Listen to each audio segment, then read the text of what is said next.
임대차 계약 체결하면서 시설 전후 상태로 원상복구하여야 한다고 약정했다면 임차인은 전 임차인의 시설까지 전부 철거하고 원상으로 회복해야 할 의무가 있을까요? 실제 사례를 소개하겠습니다. 임차인은 임대인하고 임대차 계약 체결하기 전에 B라는 전 임차인이 있었는데 이 B는 일반 음식점을 운영하고 있었습니다.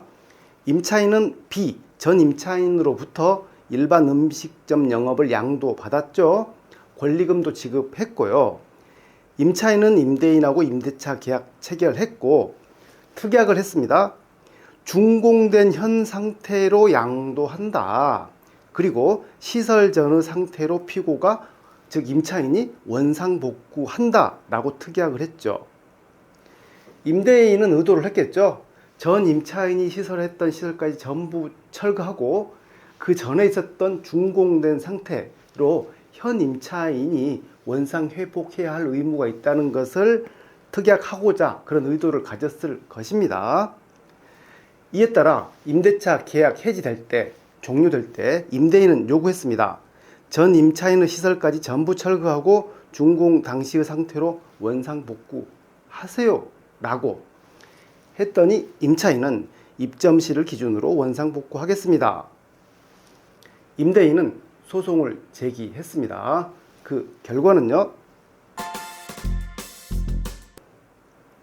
시설 전의 상태로 원상 복구 특약을 했습니다만 재판부는 분양받을 당시의 상태로 원상 회복하여 건물을 인도하여야 한다고 보기 어렵다 라고 하면서 임차인이 입점할 당시의 상태로만 원상 회복 복구하면 된다라고 했죠. 임차인이 승소를 했고 임대인은 항소를 했습니다.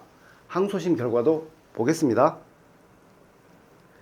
시설 전의 상태로 원상 복구 특약 관련해서 항소심에도 마찬가지 결론이 나왔는데요.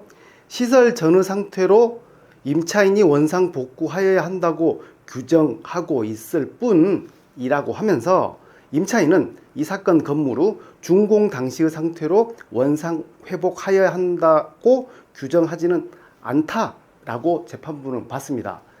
이 특약사항 문구 한 줄만으로 임차인에게 그런 의무까지 지울 수는 없다. 그런 이야기죠. 건물은 준공된 현 상태로 양도하며 라고도 특약했지만 그 의미는 임대인이 이 사건 건물을 임차인에게 인도할 때 준공된 현 상태로 인도했을 뿐이다 라는 의미죠. 또 다음과 같이도 덧붙였습니다. 이와 같이 준공된 현 상태로 인도하도록 하는 문구가 들어가 있는 것은 최초 임차인과 임대차 계약서의 내용을 그대로 삽입하였기 때문으로 보인다라고. 임대인은 일부러 삽입했었겠죠. 그 전제 조건을 전 임차인이 들어오기 전에 준공된 상태로 원상 회복 의무를 부담시키기 위해서 이 문구를 일부러 넣었는데 재판부는 임대인의 의도대로 해석하지는 않았습니다. 임차인의 원상 회복 의무는 입점할 당신으로 기준으로 한다. 이런 의미이죠. 시설 전의 상태로 원상 복구 특약을 하고 임대인이 임차인에게 실제 준공 상태로 원상 회복 의무 부담시키기 위해서는요. 준공 시점 상태의 기준에 관하여 임차인과 상세히 논의도 했어야 하고요.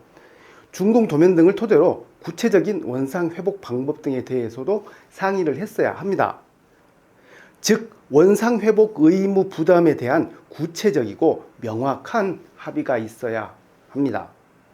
네, 오늘은 시설 전의 상태로 원상 복구 특약했을 때에 대해서 살펴봤습니다. 감사합니다.